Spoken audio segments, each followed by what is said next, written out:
This memo, Mr. President, was this something that you consciously kept after your term as Vice President? Is this something that you wanted to hold on to? I don't recall. Did I have this? Was this in my possession, this memo? Yes, to give you some context for this, Mr. President, it was found in the front of this notebook that's on the first page, and the notebook was found in the library at the Lake House in one of the drawers in the cabinet. You don't recall. I don't recall how it got back. I mean, I don't recall how it got back in the book because I sent it to the president. I gave it to the president. And this looks like the original. I don't think maybe there's a copy made of it, but I don't think so. It was faxed, just to give you Oh, some okay, context. that's why. Yeah.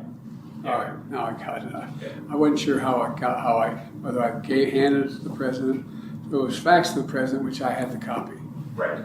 Okay. You had the original? Yeah, I had the original, and I just put it in the book, and that was it. Okay.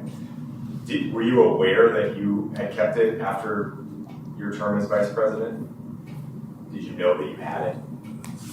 I don't know that I knew, but it wasn't something I would have stopped to think about. The reason I ask is it's been written about. Bob Woodward wrote about it in one of his books. Jules Whitcover wrote about it in his biography of you.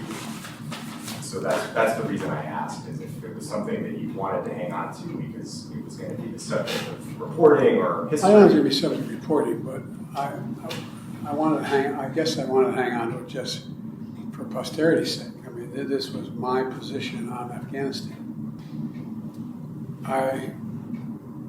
I've been of the view, from a historical standpoint, that there are certain points in history, world history, where fundamental things change, usually technology. For example, without Gutenberg's printing press, Europe would be a very different place. Literally a different place, because countries would not have known what was happening in other countries, other parts of the country. You know, think about a stupid idea, a notion. Nixon probably would have been president where he used the television, where he sweated, I mean sincerely, he was sweating so profusely in that debate. A lot of people thought he won the debate, but he lost the debate because of his demeanor.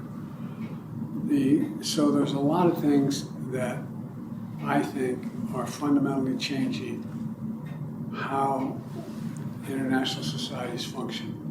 And they relate a lot to technology. And one of the things that I was of the view that a lot has changed in terms of everything from the internet to the way in which we communicate with one another,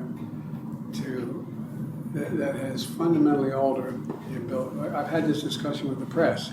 Mr. President, I'm sorry to interrupt you. No, I'm sorry. Anyway, that's what I wanted to do. It had really, nothing to do with Afghanistan. Okay, that answered my question. And Mark, just really quickly, I promise it'll be brief. I just really would like to avoid, for the purpose of a clean record, getting into speculative areas. When the president responded and said, I don't recall intending to keep this memo, you then said, well, might you have thought it was important to keep him, whatever, and he said, well, I guess I could have. His recollection, as I understand it, is he does not recall specifically intending to keep this memo after he left the vice presidency, and I want these questions to be as clearly answered and recorded on the transcript as possible. I think we should take a break at this point. Yeah.